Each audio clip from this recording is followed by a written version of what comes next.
barulah sesaji di Tengger itu kembali kepada aslinya.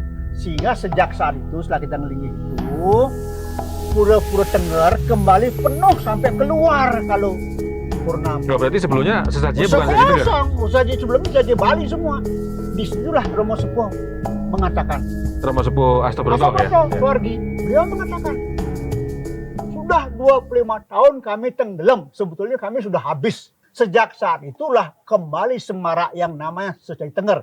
Setelah didominasi selama sekian puluh tahun oleh sesaji Bali yang menyebabkan Tengger terpuruk. Maaf, ini Tengger bukan Bali.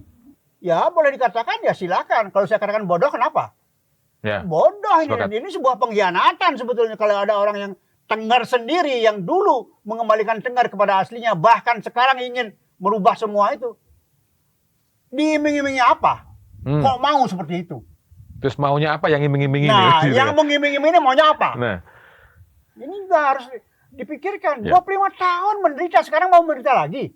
Nggak bisa. Jadi nama daerah inilah mengambil dari nama Roro Anteng dan Joko Seger. Jadilah nama Tengger daerah ini. Ya. D-nya adalah desa atau tempat di mana kita hidup. A-nya adalah agama.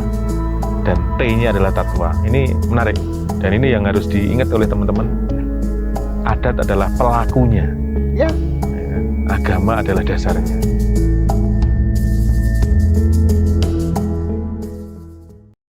Kula nuwun Pangulun Basuki Langgeng Basuki Rahayu Sagung Dumadi Rahayu dan Om Swastiastu. Om Swastiastu. Nah, sahabat Mandala Channel dan umat Indonesia Nusantara, saat ini di belakang kami ini ada Gunung Bromo berarti gitu. Iya, Kawah Gunung Bromo. Jadi kelihatan asapnya masih mengepul di siang hari, tapi kita juga ada payung dari pohon pinus di belakang kita. Ini yang menarik, ada kehidupan, ada akhir. Nah, kita akan ngobrol nih siang ini dengan pelaku sejarah. Ya kan? Tapi beliau dulu masih, kalau Pak Dewa masih tetap lah sebagai Pak Dewa. Tapi saat itu Romo Eko masih pemangku ya? Iya. Nah, kita mundur sejarah kembali, mengulang kembali supaya umat Hindu Nusantara dan sahabat Mandala Channel mengetahui bagaimana umat Hindu di Tengger itu bisa bertahan sampai hari ini. Bagaimana kehidupan mereka melalui jalan yang berliku, walaupun nyatanya berliku dan berbukit, tapi secara spiritual dan keagamaan gangguannya juga berliku gitu. Nah, mungkin saya ngawali ini Romo Eko ya, nggak usah kenalan lah ya sahabat Mandala Channel, karena ini sudah dua tokoh yang sangat terkenal di Nusantara. Jadi saya masih teringat betul ya, beberapa tahun yang lalu ada statement seorang tokoh mengatakan, ngapain dukun itu ikut-ikut acara ngurusin keumatan, cukup di rumah duduk dengan tekun, ke ladang ngurusi sawah dan lainnya. Urusan agama di pura itu pandita. Nah, ini kan bagi saya kan di awal mungkin saya bingung juga. Karena ketika ke Tengger, kok gelarnya dukun ya? Bukan pandita seperti di Bali atau wilayah lain. Nah, mungkin Romo Eko ya, bisa menjelaskan kenapa sih kebramanaan Tengger itu menggunakan kata dukun. Iya. Nah, ini ceritanya gimana? Terima kasih Pak Tio yang kesekian kalinya ini.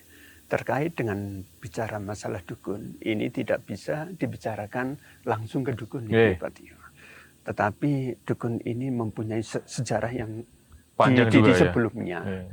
Karena sejarahnya ini agak panjang dikit. Di mana dukun tersebut itu adalah sebenarnya bisa dikatakan generasi yang ketiganya. Ini saya awali dari yang paling awal. Paling awal biar membuka cakrawala asal-usulnya tahu.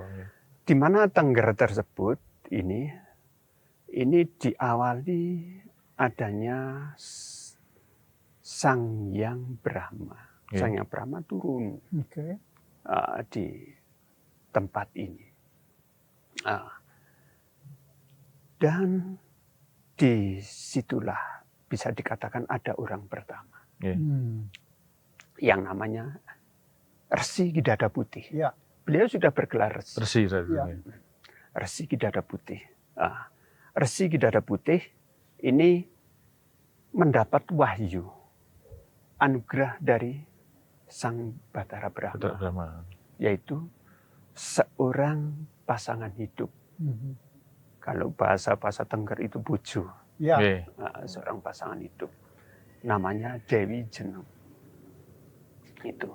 Dan Dewi Jeneng ini dengan Resi Kidada Putih ini mempunyai 3 putra. Oke. Yang satu itu diberi nama Kaki Bomo, yang kedua diberi nama Kaki Dada Banyupait, yang ketiga diberi nama Kaki Selamber Nyowo.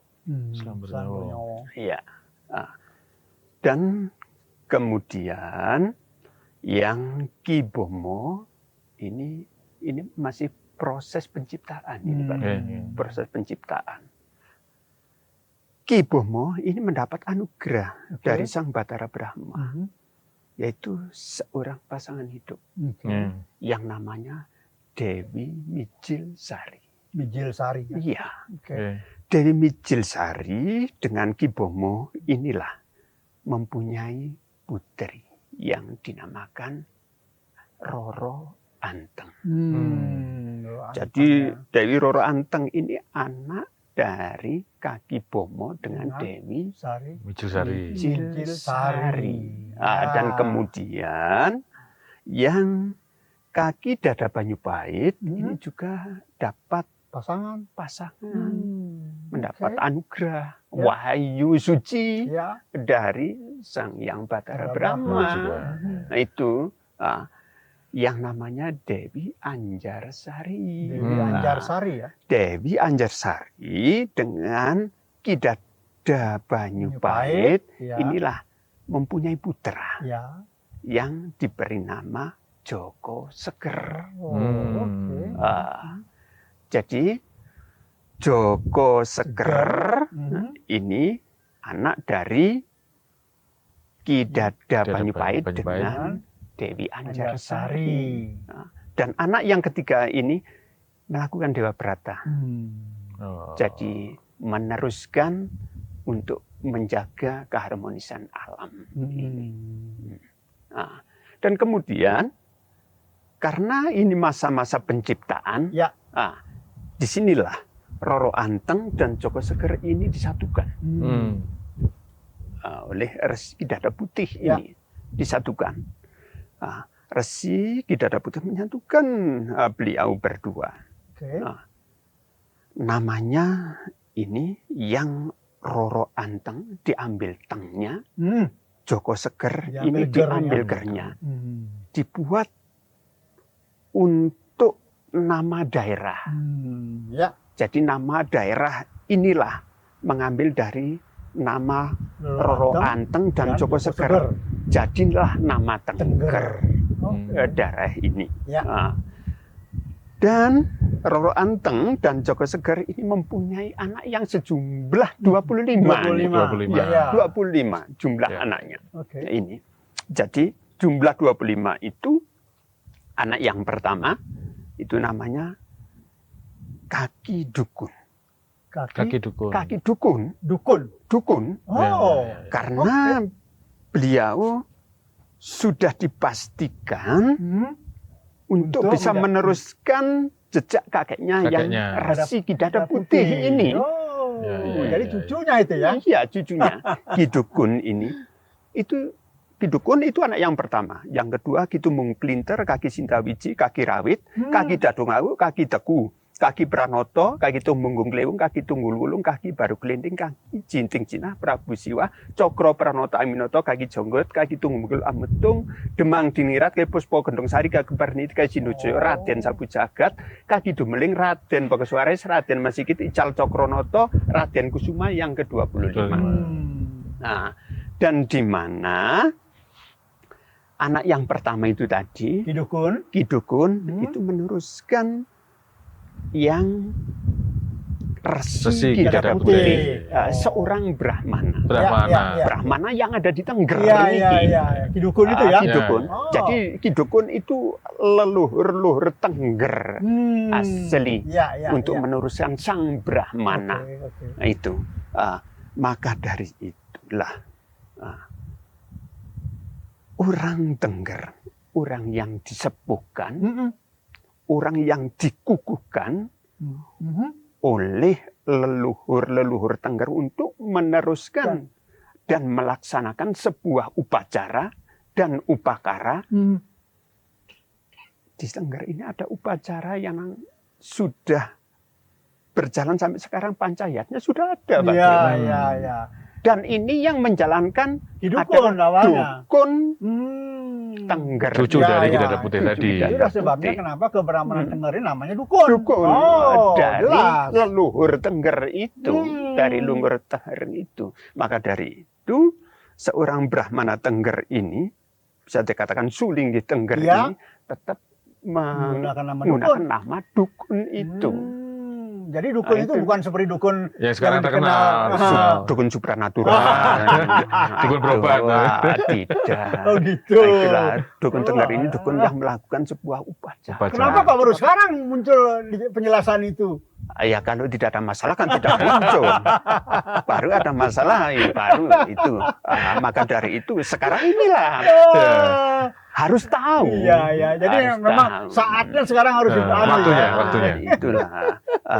Maka dari itu dan proses dukun itu tidak mudah. Iya. Hmm. Untuk menjadi seorang dukun nggak gampang ya. Tidak gampang. Oh, Karena oke. prosesnya itu bukan hanya proses upacara, Oh, tapi sebuah proses ritual. Di mana upacara tersebut itu dinamakan yang namanya mulunen. Mulenen. Oke. Mulunen itu proses awal. Proses awal untuk menjadi seorang dukun pandita yang ada di Tengger. Makanya di sana dukun pandita ya Dukun Romo, ya. pandita. Karena memang memang Brahmana Brahmana, dia itu. Brahmana. Dukun Oke. pandita Tengger itu. Proses awal itu ada mulunen. Mulunen tersebut itu bisa dikatakan sebuah ujian pertama untuk menentukan bisa melanjutkan jadi Guron-guron dukun tadi pandita, ya? guron-guron atau tidak. Oh, oke. Artinya gini, kalau sebuah proses yang namanya mulunen itu, tatkala tidak ada halangan atau bisa lulus, Ya. dikatakan lulus di situ bisa melanjut. Oh. Kalau tidak lulus untuk melakukan sebuah upacara mulunen itu sudah berhenti di situ. Ya. Karena yang menguji itu bukan manusia, Oke. alam. Tapi Alam, di hadapan banyak ini ya. Banyak Orang ya, banyak warga ya. dukun pandita Tengger disaksikan Oh, dukun salah satu pandita Tengger upacara, dan anu ya? warga itu Ya. semua Oke. menyaksikan Jadi ujian langsung di hadapan banyak orang itu ya. ujian langsung. Wow. Dan di situ tidak itu hanya cukup modal saya bisa memantra. Bukan hanya kemampuan untuk mengucapkan mantra ya. Tidak. Banyak sekali itu pengalaman seperti yang seperti hal itu ada orang calon dukun pandita Ya. mau melaksanakan mulunen. Yang satu ini masih proses tahap awal, artinya belajar. Ya. Yang satu ini sudah bisa dikatakan senior lah, sudah biasa memantra. Tapi dua-duanya calon itu. Masih calon. Oke. Melaksanakan Udah berlatih lah ya, upacara. udah berlatih lah ya. Karena di bawah dukun itu kan ada yang namanya legen sepuh. Iya, legen sepuh. Ada legen sepuh itu dari sepuh itu, dari sepuh. Oh, ini legen sepuh ini pengiringnya Romo Dukun Pengiringnya ya? Romo Dukun. Dukun. Oke. Ini di sini melakukan ritual upacara yang namanya mulunen yang sudah biasa memantra, yang sudah dikatakan senior. Iya. Ini Oke. melakukan hal tersebut tidak lulus, artinya mantra tersebut tidak ada. Oh. Mau Hilang. mengucapkan tidak Hilang ada, dia. hilang. Hilang. Oke, Oh, Bisa terjadi begitu Romo? bisa terjadi. Mantra yang yang buat ujian tadi itu panjang atau pendek Romo? Sebenarnya pendek, kalau dibaca itu cuman 3 menit selesai. 3 menit selesai itu. Bahkan yang tak belajar itu tadi Bisa. Malah lolos. lancar. Bisa terjadi menjalankan begitu ya? Karena semua itu terjadi karena leluhur itu tadi. Ada campur tangan. Ada campur tangan leluhur, leluhur. Kalau tidak ada campur tangan leluhur tidak bisa. Hmm. Nah, seperti itulah. Oke. Ah, itu proses awal. Kemudian ada setelah itu kan sudah pasti ini bisa melanjutkan Ya. jadi dukun pandita. Ya. Baru ada aguron-guron. Aguron-guron. Aguron-guron. Terus ada upacara pensucian. Oh, ada lagi pencucian. Ya, ada upacara pensucian. Ah, terus kemudian kalau sudah melakukan upacara pensucian, itu pensucian tidak hanya pensucian Fisik. diri pribadi fisik Oh. saja, termasuk tempat atau sebuah desa yang ditempati itu disucikan Desanya? juga. Iya, desanya juga. Yang namanya resik desa kalau Lebih di gede sini. anunya. Lebih besar. Resik berarti. desa Iya. itu di sini. Baru kalau itu sudah dilalui semua, Oh. bisa menjalankan dukun panditanya, Oh, sebuah melayani upacara. Melayani umat. Melayani umat. Memandu upacara-upacara. Iya. Oh. Panjang Itulah. juga prosesnya. Panjang ya? Iya, kenapa di Tengger disebut dukun pandita? Ya. Masih ada dukunnya. Jadi Ya. karena Tengger ini mempunyai leluhur. Leluri tadi. Awal. Cikal bakal berarti ya? Iya, Ki itulah. dukun itu ya. Jadi tidak meninggalkan titilurinya. Oh, iya. Nah, itulah. Ya, ya. Mm-mm. Nah ini menjawab ya tadi Menarik, yang menarik. menjawab tadi yang apa namanya saya sampaikan di awal. Bukan dukun pijet, ya kan? Bukan dukun melahirkan, ya, bukan dukun beranak, berbeda. Ya kan? Karena ini adalah dukun karena tadi gelar kebrahmanaan yang didapat karena beliau adalah keturunan dari Ki Dukun, cucu dari Ki Dada Putih. Nah ini apakah orang luar seperti Pak Dewa saya itu bisa ikut mulunan, Romo? Ya, sementara ini dan selama ini hanya orang Tengger Oh, yang berarti kita nggak bisa seperti aman, itu. Pak Dewa. Oke. Oke. Kita nggak bisa. Ya ini luar biasa lah. Ini artinya memang ini hanya untuk orang suku Tengger, asli Tengger, Ya. yang ya. itu kan. Terus kemudian ini Romo. Saya pernah kan podcast sama Mas Parji ya Iya. terkait perjalanan sejarah nih. Mm-mm. Ketika beberapa tahun yang lalu kan Gunung Bromo kan sempat Erupsi. marah-marah lah, ya kan? Marah-marah, kemudian terjadi gonjang-ganjing. Ya. Akhirnya saat itu kan Pak Dewa sama Romo Keto kan jadi salah Iya. dua lah ya, Salah dua ya. pelaku sejarah nih. Saya pingin lebih mengorek, ya. Walaupun pada waktu itu kan Mas Parji juga jadi pelaku sejarahnya. Ya. Tapi ini kan tokoh sentralnya nih. Nah dari sisi Pak Dewa dulu. Nah, bagaimana pengalaman saat itu? Kenapa kok Pak Dewa lagi-lagi ikut-ikutan urusan itu lah? Jadi sebetulnya itu awalnya acara Dharma Santi. Iya. Ya, Romo ya. Iya, benar. Dharma Santi di mana, di Wonogiri apa di mana itu? Di Wonogiri. Wonogiri ya. Wonogiri, ya. Karena saya menyampaikan Dharma Wacana. Saat itu memang Bromo sedang erupsi, Oke. sedang hebat-hebatnya. Nah, dalam wacana saya menyampaikan, kalau Tengger mau kembali dengan kemakmuran yang terjadi sebelum erupsi, maka lakukan sesuatu. Cari itu 25 titik Tengger yang selama ini menjadi kekuatan Tengger. Sehingga Tengger bisa makmur. Nah, 25 tadi yang disampaikan Romo tadi ya? Iya, 25 Ya. titik yang berasal dari putra Putra dari Roro Roro Antang Antang dan Jawa Seger dia. Nah, Oke. setelah itu saya tinggal. Saya hanya ngomong begitu saja. Hmm. Tiba-tiba muncullah beliau-beliau ini. 3 orang pemangku. Nah, siapa saja itu, Pak Dewa? Ya, beliau sendiri ya.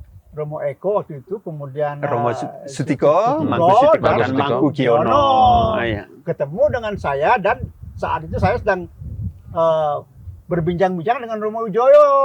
Nah, kemudian beliau menanyakan bagaimana caranya untuk menemukan itu. Nah, kemudian akhirnya apa? Saya sampaikan ke depan Romo Wijoyo, Romo, tolong bantu supaya beliau bertiga itu bisa menemukan 25 titik itu. Akhirnya beliau bertiga diberikan wejangan oleh Romo Wijoyo, lalu mulailah pencarian 25 titik. Dan ternyata memang saat-saat itu 25 titik seperti kita lupakan, dilupakan. Dicari, bayangkan pencarian itu nggak gampang itu. Saat erupsi, Bromo sedang hebat-hebatnya, beliau bertiga naik ke puncak Bromo coba. Lalu melakukan ritual di sana, di bawah hujan batu berapi yang berterbangan di atas mereka. Dan Romo beliau ini begitu yakinnya akan berhasil. Bayangkan, saya nggak kebayangkan tuh kalau tiba-tiba beliau itu mau begitu loh. Tiba-tiba kena batu timpuk gitu ya. Yang jelas ternyata 25 detik itu Ketemu ya? Ketemu semua. Ya, ya, Dan ya. akhirnya dikelola. Dan ajaibnya lagi, itu luar biasa loh. Ya, 24 titik ketemu semua. Dan akhirnya kita kelola ya Romo ya. Iya. Kita kelola. Namun ya,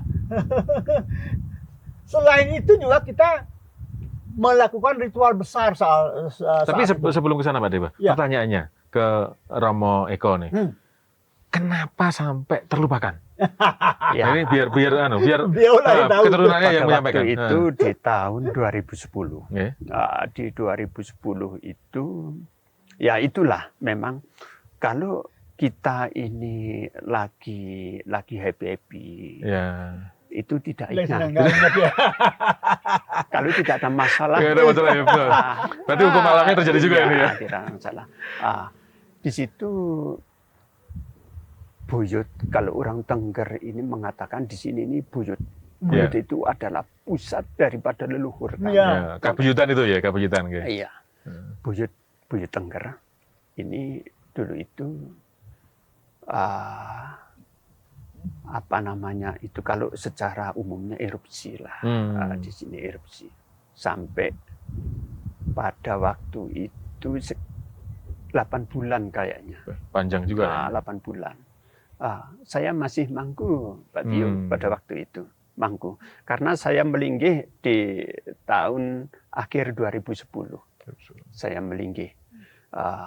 Dan saya ditunjuk oleh sesepuh, saya anggap sesepuh saya, Pak Dewa, ada Romo Wijoyo, Ya. itu untuk menjalankan sebuah ritual. Ya. Orang Tengger jangan sampai lupa dengan asal usulnya, termasuk leluhurnya. Ternyata pada waktu itu saya masih belum begitu paham.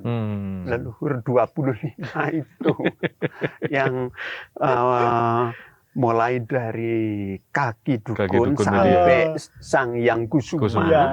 Itu saya masih belum begitu paham. Kemudian saya dapat utusan itu, saya jalankan utusan itu. Astungkara, saya juga bisa ikut belajar di alam juga. Praktek langsung ya. Nah, pengalaman yang menarik nih, yang paling ekstrim yang di mana saat itu? Iya, sebenarnya semua ekstrim sih. Yang di Bromo, yang di Semeru, iya, ekstrim juga. Tapi yang paling ekstrim ya di Bromonya. Di Bromo Pak. sendiri, Pada ya? waktu itu kan Bromo Lagi rame-ramenya. sedang membangun nih.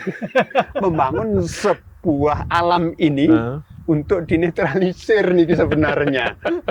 Jadi netralisir artinya hal-hal yang negatif ini disingkirkan dan untuk mengingatkan anak putu, mengingatkan anak cucunya, supaya anak cucunya ini ingat dengan asal usulnya, ingat dengan leluhurnya. Itulah pada waktu itu saya memang terus terang, saya masih, kalau ditanyai leluhur 25 itu paling ya hanya beberapa nama saja yang tahu.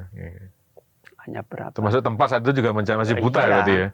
Jadi saya menjalankan titah atau menjalankan tugas sama Mangku Giono dan Mangku Sutiko pada waktu itu. Sama-sama menjalankan untuk mencari 25 titik leluhur niki. Astungkara. Semua itu bisa kami lalui dan bisa kami buatkan titik atau tanda-tanda sampai sekarang ini diteruskan oleh orang Tengger. Oh, berarti zaman itu benar-benar udah hilang sama sekali ya? Beberapa ada, Mas. Dan cerita ini ada cerita yang sedikit menarik, Pak Tio. Setelah itu kan ada upacara besar nggih, Pak Tio. Saya masih ingat Tengger kedatangan pedanda dari Bali. Beliau namanya Pedanda Putra Telaba. Mau membuat upacara yang namanya Guru Biduka dan Bendu Biduka. Oh, dua-duanya langsung ya? Di Penanjakan. Dan disitulah saya juga terus mengikuti acara tersebut. Setelah itu saya kok didapuk, diutus saya di desa itu, di desa saya. Diutus saya disuruh melinggih. Jadi seorang dukun pandita itu. Saya sebenarnya awal itu kesiapan masih kurang.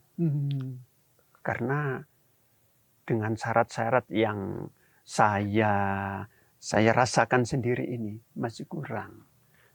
Tetapi karena ini adalah suatu tuntutan alam, ini harus dilakukan dan dijalankan. Saya jalankan. Jadi setelah Bromo ini selesai, itu saya melakukan upacara yang namanya mulunan. Mulunan itu ya. Mulunan itu.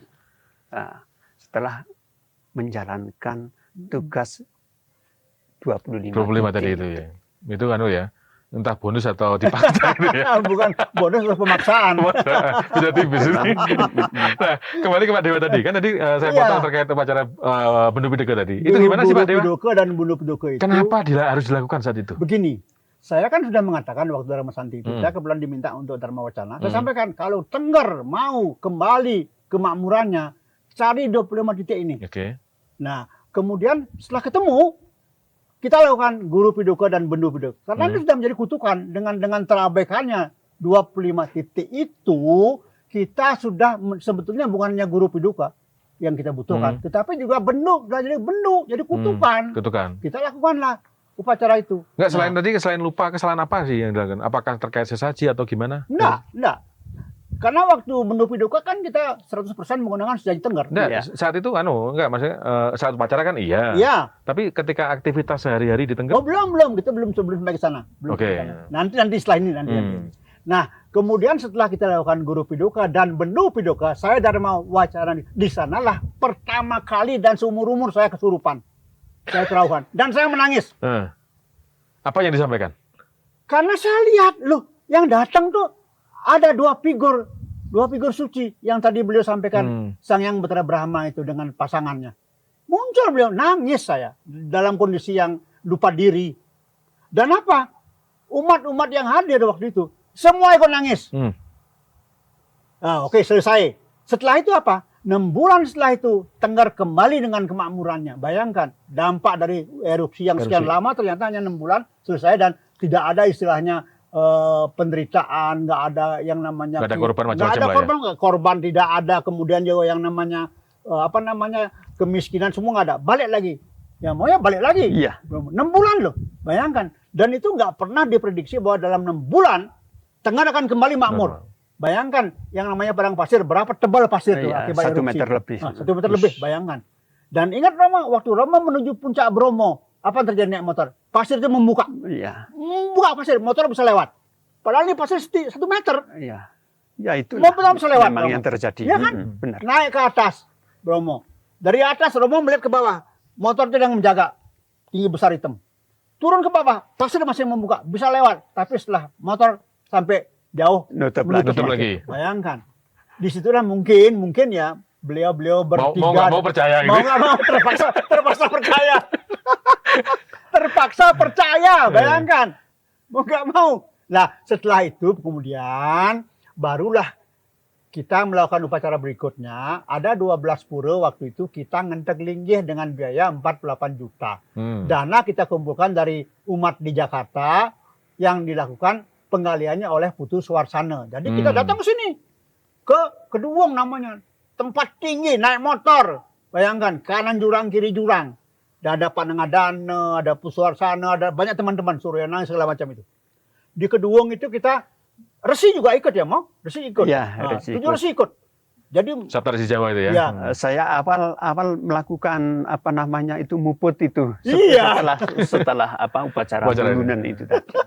Nah, kemudian setelah itu barulah sesaji di Tengger itu kembali kepada aslinya. Sehingga sejak saat itu setelah kita ngelingih itu, pura-pura Tengger kembali penuh sampai keluar kalau Purnama. Oh, berarti sebelumnya sesajinya bukan sesaji Tengger. Sesaji sebelumnya sesaji Bali semua. Disitulah Romo Sepuh mengatakan. Romo Sepuh Astobroto ya. Suwargi. Beliau mengatakan, sudah 25 tahun kami tenggelam. Sebetulnya kami sudah habis. Tapi setelah kedatangan bapak-bapak, apalagi dengan hadirnya Suwargi Pedana Putra Gede Telabah. Pedana pertama, sulingnya pertama dari Bali yang berkenan mengkolam tidur di gerianya Romo Sepuh. Ya. Pertama Pedana Bali yang mau tidur.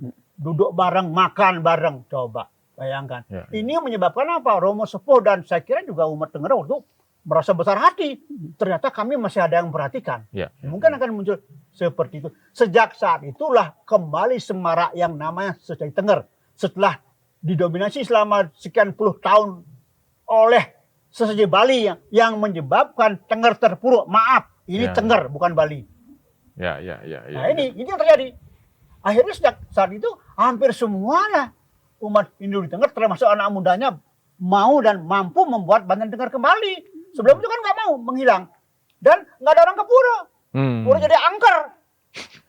Kan tadi ya pasti bukannya Betara, hantu yang banyak. Yang saya tangkap ketika podcast sama Mas Parji kan ada istilah adat dan Tengger.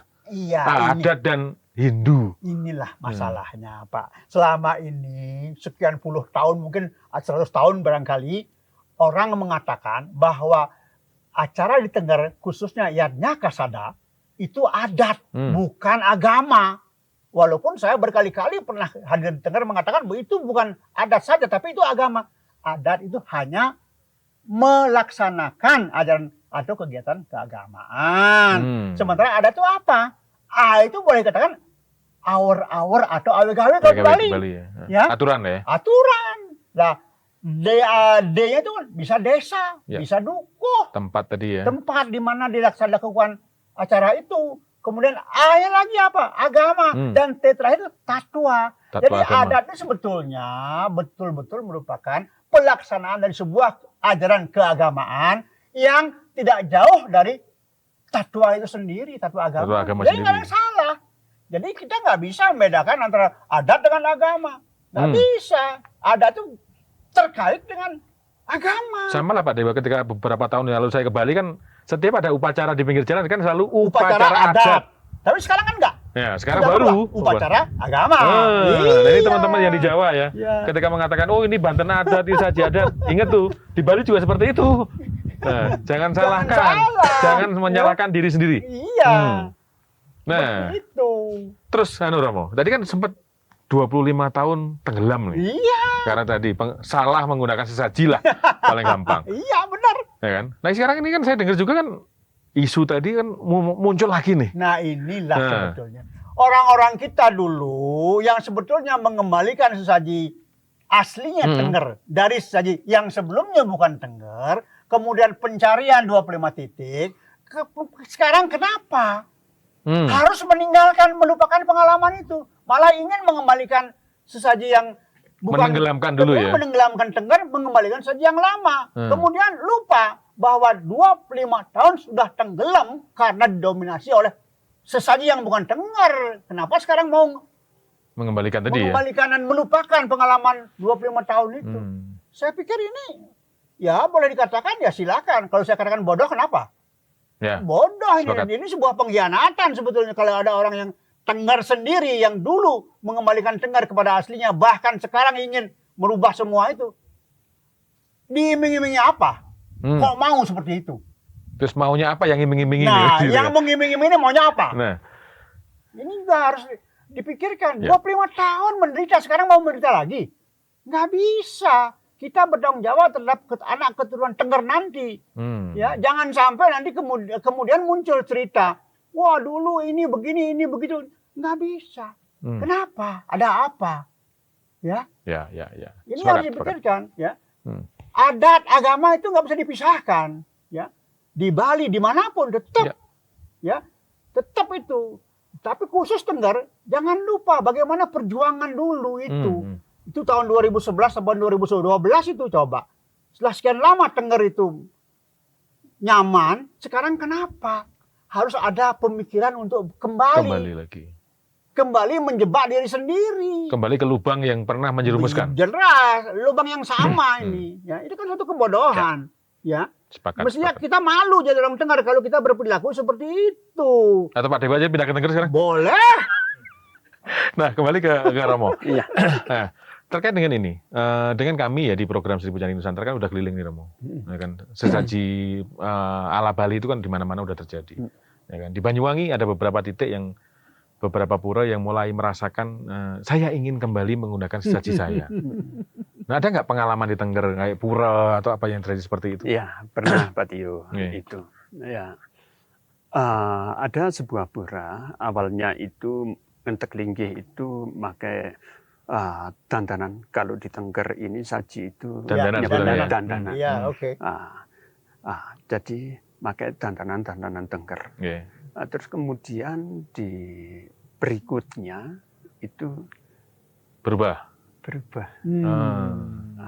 Dan di situ berjalan beberapa biodalan itu sudah pernah. Ya. Berjalan beberapa biodalan, disitulah umatnya itu mulai merasakan. Merasakan itu tidak merasakan lebih baik, Ya. tapi merasakan kok lebih kurang baik. Hampa ya. Alah, kok kurang baik. Nah, akhirnya di tempat tersebut atau pengurus pura tersebut itu minta saran kepada saya. Saya cuman gini, maunya seperti apa? Ya. Saya Romo, saya mau mengembalikan seperti dulu. Artinya saya ini orang Tengger. Saya harus ini jangan sampai saya ini meninggalkan Tenggernya. Ya. Disitulah akhirnya saya ikuti. Saya ikuti, saya kasih saran, dan juga saya cuma dikit saya memberi mengingatkan orang-orang itu. Saya cuma gini setiap orang yang seperti itu. Jangan lupa dengan asal usulnya. Ya. Benar itu. Jangan lupa dengan asal usulnya. Kalau melupakan asal usulnya berarti melupakan leluhurnya. Betul. Pas. Kalau sudah melupakan leluhurnya berarti melupakan bapak biungnya Ya. juga. Karena bapak biung ini bagian daripada leluhur Betul. tersebut. Oke. Maka dari itulah kembali ke jati dirinya pura tersebut. Artinya melakukan upacara dengan upakara yang ada. Oke. Dan kemudian dirasakan, oh ternyata Romo kok ada perbedaan baik. Ada perbedaan baik. Itulah namanya alam. Alam ini mempunyai vibrasi tatkala alam ini serasi dengan dia sinkron isinya, dia. sinkron. Ya. Itulah. Satu pacara kan jelas manusianya, sesajinya, Alamnya. yang puput dan alam itu Ya. harus Nah, sinkron. itulah sinkron. Berarti tidak sia-sia untuk melakukan sebuah upacara. Karena upacara itu tidak hanya glebyar atau ramenya saja. Betul. Tetapi makna dan inti, terus kemudian hasil daripada sebuah upacara. Betul. Setelah upacara Apa yang bagaimana? dirasakan? Iya. Itu ya, itu bagaimana? Karena kalau di Tengger, upacara itu namanya selamatan. Ya. Ya. Selamatan. Kalau orang setelah selamatan tetapi tidak selamat, Nah, itu. gimana jadinya? Jadi orang selamatan, Ganti nama aja. iya kan harus selamat. Selamat itu ya orangnya selamat, terus rasanya juga dapat. ia juga termasuk apa yang ada harus selamat. Betul. Termasuk orang sini mayoritas kan petani. Ya. Ya. Termasuk tandur Tandur luar Iya, selamat, panennya. alamnya selamat, termasuk yang dipunyai, Iya. Yang dimiliki yang juga. dimiliki itu ya keluarganya selamat kan Itulah, itu. itu Iya. tujuannya. Itulah Pak Tio. Oke, oke. Jadi pengalaman-pengalaman itu pernah Ya, terjadi ya, seperti itu. Nah, ingat-ingat ya, jangan lupakan asal-usulmu. Nah, kalau mau merasakan seperti teman-teman di Tengger, silahkan. Nggak usah repot-repot kita. Iya. Nggak usah repot-repot. Seperti itu. Lanjutkan apa yang Anda lakukan, Iya, itu kan gitu aja. betul. Nah, Pak Dewa, Ya. tadi kan banyak lah ya kita Ya. sejarah, terus Oke. masuk apa namanya proses melupakan leluhur, kembali eling. Sekarang diajak lagi melupakan. Statement pesan Pak Dewa supaya ini nggak terulang di mana-mana. Oh, pendek sekali. Dimanapun kita hidup, ya kan ada pepatah, bumi dipijak, langit dijunjung. Artinya makan minum dan bernapas dari tempat kita berada, kita tidur, kita bangun di situ, kita juga harus ingat leluhur kita yang di situ dulu tidak pernah. Jangan coba-coba dilupakan. Ya. Itu aja sebetulnya. Sederhana. Tahu diri lah. Ya. Tahu diri, jangan kemudian kita dengan mudah tergoda iming-iming dari luar yang belum jelas apa motifnya, Ya. apa kepentingannya. Ya. Nah, ini ya. Pewaris bukan perintis itu ya. Iya, jelas. Nah, ini yang harus diperhatikan. Jangan sampai nanti anak cucu kita malah menghujat kita. Nah. Dulu begini kok, kenapa begitu? Nah, jangan sampai muncul yang seperti itu. Ya. Dan kita ini Tengger ini perjuangannya nggak mudah. Sejak zaman dulu selalu ada gangguan, tetapi Tengger selalu mampu melewati gangguan-gangguan itu. Dan gangguan itu tidak akan pernah berhenti. Sekarang orang Tengger sendiri harus mampu membuat bentengnya sendiri. Jangan sampai orang luar mudah untuk membuat kita kisruh. Itu aja sebetulnya. Sepakat. Dari Romo Keto mungkin mengingatkan kembali teman-teman yang sekarang agak lupa. Iya, cuman sedikit. Ini tambahan. Ilinglah asal usulnya. Ya. Jadi kalau sudah iling asal usulnya, itu pasti ingat dengan leluhurnya. Itu. Jadi ilinglah di mana berada. Jadi itu kalau sudah iling dengan asal usulnya, iling dengan leluhurnya. Itu. Ya, sangat pas, sederhana, dan nanti saya menggarisbawahi adat tadi. Ya. Awik-awik kalau di Bali, awar-awar kalau di sini. Ya kan? D-nya adalah desa atau tempat di mana kita hidup. A-nya adalah agama. Dan T-nya adalah tatwa. Ini menarik. Dan ini yang harus diingat oleh teman-teman.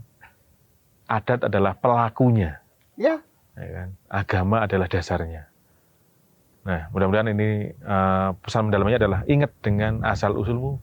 Jangan pernah khianati atau lupakan leluhurmu. Mudah-mudahan umat Hindu dan sahabat Manda Channel dimanapun berada mulai menggali. Nah, kan? Ingat leluhur Katon, orang tua, bapak ibu, yang masih punya kakek bersyukurlah, yang masih punya buyut bersyukurlah. Gali, tanya mereka apa yang mereka lakukan zaman dulu sehingga kita bisa hidup lebih baik. Kemudian yang kedua adalah leluhur tidak pernah mau anak keturunannya hidup sengsara, hidup susah. Sangat betul. Beliau masih perlu anak keturunannya untuk berkarma. Maka bantulah cara berkarma beliau sesuai dengan ajaran yang pernah beliau ajarkan. Mudah-mudahan pesan dari Gunung Bromo ini bisa menjadi pemicu, penyemangat kepada kita semua. Bukan hanya umat Hindu, tapi warga Nusantara untuk kembali eling dengan leluhurnya. Terima kasih, Romo Eko. Terima kasih, Pak Dewa. Mudah-mudahan. Dan tentunya mohon maaf apabila apa yang kami sampaikan ada yang kurang berkenan, tidak ada niatan untuk menyinggung siapapun, tapi ini adalah cerminan bagi kita bersama untuk mengingat siapa diri kita. Dan terakhir, saya tutup. Om Swastiastu, Hong Ulun Basuki Langgeng. Langgeng Basuki.